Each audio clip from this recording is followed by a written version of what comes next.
नमस्कार। आप सभी का स्वागत है किस्से और कहानियों में टेल्स फ्रॉम द हार्ट। आज हम गंगा दशहरा के बारे में बात करेंगे। जो आपको यह वीडियो या गंगा दशहरा के बारे का वर्णन पसंद आता है तो please like, share and subscribe करें और कमेंट बॉक्स में जय श्री कृष्णा अवश्य लिखें। तो चलिए शुरू करते हैं गंगा दशहरा। मन के विकार नष्ट करने एवं काल सर्प योग से मुक्ति के लिए बहुत ही उत्तम चीज है ये गंगा दशहरे का महात्म्यम। पुराणों में ऐसा कहा गया है कि ज्येष्ठ मास के शुक्ल पक्ष की दशमी को बुधवार के दिन हस्त नक्षत्र में पावन गंगा जी का स्वर्ग लोक से इस भूतल पर अवतरण राजा भगीरथ की तपस्या से ब्रह्मा तथा शिव के लिए वरदान से हुआ। शिव के दिए वरदान से हुआ। तभी से गंगा निरंतर प्रवाहशील होकर समुद्र में जाकर मिल जाती है। यदि गंगा दशहरा के दिन आज भी हस्त नक्षत्र तथा बुधवार संयोगवश आ जाए तो गंगा में स्नान करने का अनंत फल प्राप्त होता है। जीवन में किए हुए मनुष्य के सब पाप धुल जाते हैं। यूं भी गंगा स्नान का काफी महात्म्यम शास्त्रों में बताया गया है, क्योंकि इसका जल सर्वदा विकार रहित, विकार नाशक तथा परम पावन माना गया है। गंगा को माता की पदवी दी गई है।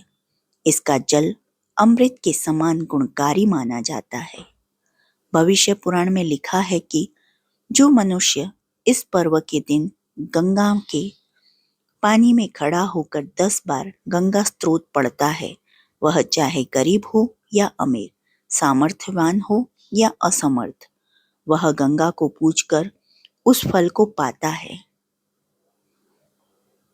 जो कोई गंगा स्तोत्र को श्रद्धा और विश्वास के साथ पढ़ता या सुनता है, वह शरीर, वाणी और चित्त से होने वाले 10 तरह के पापों से मुक्त हो जाता है।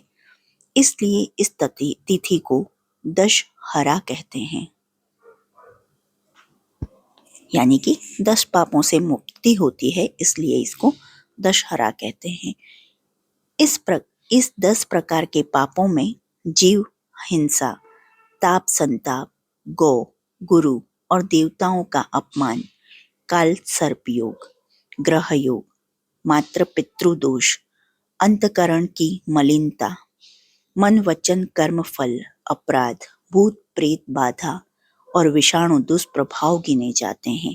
इसके अलावा किसी रोग से विपत्ति में पड़ा व्यक्ति, सांसारिक चक्र में फंसा व्यक्ति भय एवं भव बंधनों से मुक्त हो जाता है।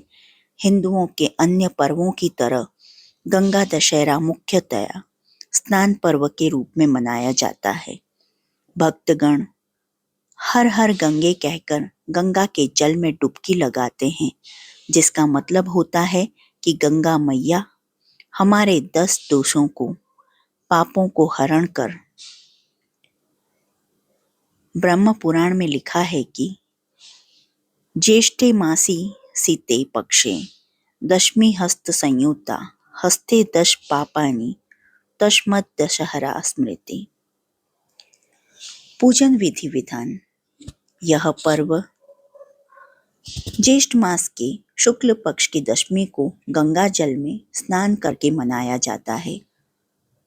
यदि किसी कारणवश गंगा के जल में स्नान करना संभव न हो तो किसी भी नदी में स्नान करके इसकी कमी की पूर्ति की जा सकती है। आमतौर पर सामान्य भक्तगण अपने घर में ही स्नान करते समय गंगा जल की कुछ बूंदें डालकर उसे ही गंगा जल मानकर स्नान कर लेते हैं। स्नान के दौरान गंगा जी मंत्र ओम नमो भगवती हिली हिली मिली मिली गंगे माँ पावय पावये स्वाहा से भक्ति पूर्वक मन में अर्चना करें। इस दिन गंगा का पूजन गौरी के पूजन के समान ही करने का विधान है। दीप जलाकर गंगा के जल में प्रवाहित करना एक पुण्य परंपरा मानी जाती है। जब दीप मालाएं गंगा जल में बहती हैं तो ऐसा लगता है कि मानो आकाश के तारे धरती पर उतर आए हैं। इस पर्व के अवसर पर श्रद्धालु तर्पण कर स्वयं तथा पूर्वजों के नाम पर जल में गोते लगाते हैं, स्नान कर दान देते हैं। इस कृत्य को परम पावनी मोक्षदायी माना जाता है।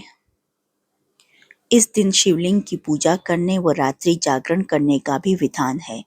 इसका अनंत फल प्राप्त होता है। अब हम पौराणिक कथा कहेंगे। गंगा अवतरण की कथा का वर्णन वाल्मीकि रामायण, देवी भागवत, महाभारत तथा स्कंद पुराण में मिलता है। पुरातन युग में अयोध्यापति महाराज सगर ने एक बार विशाल यज्ञ का आयोजन किया और उसकी सुरक्षा का भार उन्होंने अपने पौत्र अंशुमान को सौंपा। देवराज इंद्र ने राजा सगर के यज्ञ यश्व का अपहरण कर लिया तो यज्ञ के कार्य में रुकावट पैदा हो गई। इंद्र ने घोड़े का अपहरण कर उसे कपिल मुनि के आश्रम में बांध दिया। घोड़े को खोजते हुए राजा सगर के पुत्र जब कपिल मुनि के आश्रम में पहुंचे तो कोलाहल सुनकर कपिल मुनि की समाधि टूट गई।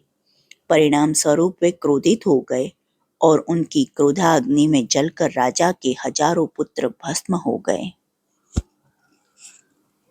अंशुमान घोड़े की खोज में जब मुनि के आश्रम में पहुंचा तो वहां महात्मा गरुड़ ने उसे सगर के हजारों पुत्रों के भस्म होने की जानकारी दी। उनकी मुक्ति का मार्ग उन्होंने स्वर्ग से गंगा जी को पृथ्वी पर लाना भी बताया। चूंकि पहले यज्ञ शुरू करवाना जरूरी था, अतः अंशुमान ने घोड़े को यज्ञ मंडप पहुंचाया और यज्ञ करवाया। फिर राजा सगर को पूरा वृतांत बताया। कुछ समय बाद राजा सगर का देहांत हो गया। जीवन पर्यंत तपस्या करके गंगा जी को पृथ्वी पर लाने का बीड़ा अंशुमान और उनके पुत्र दिलीप ने उठाया, लेकिन उन्हें सफलता नहीं मिली। दिलीप के पुत्र भगीरथ ने जब कई वर्षों तक कठोर तपस्या की, तब कहीं जाकर ब्रह्मा जी प्रसन्न हुए और उन्होंने भगीरथ से वर मांगने को कहा। भगीरथ ने गंगा जी को पृथ्वी पर भेजने के लिए निवेदन किया। ब्रह्मा ने कहा कि गंगा का भार व वेग संभालने की शक्ति केवल भगवान शंकर में है, अतः तुम पहले उन्हें प्रसन्न कर गंगा मांग लो। भगीरथ ने फिर कठोर तपस्या की और शंकर भगवान को अपनी जटा फैलाकर गंगा जी को धारण करने के लिए तैयार किया। जब ब्रह्मा जी ने अपने कमंडल से गंगा को छोड़ा तो वह शंकर जी की जटाओं में ही उलझकर रह गई। भगीरथ द्वारा बार बार अनुनय विनय करने पर शंकर जी ने गंगा को हिमालय में ब्रह्मा जी द्वारा बनाए बिंदुसर में छोड़ा, जहां से उनकी अनेक धाराएं फूट पड़ी। जब गंगा का जल कपिल मुनि के आश्रम में पहुंचा तो महाराज सगर के 60,000 भस्म हुए पुत्र शाप मुक्त हो गए। ब्रह्मा जी ने पुनः प्रकट होकर भगीरथ के कठिन तप से प्रभावित होकर घोषित किया कि अब से गंगा जी का नाम भागीरथी होगा। इस प्रकार भगीरथी ने अपने पुण्य से पुत्र लाभ पाया। यहीं पर दशहरा गंगा का वर्णन समाप्त होता है। और जो आपको यह वर्णन पसंद आता है तो please like, share and subscribe करें। देखने के लिए धन्यवाद। जय हिंद, जय भारत।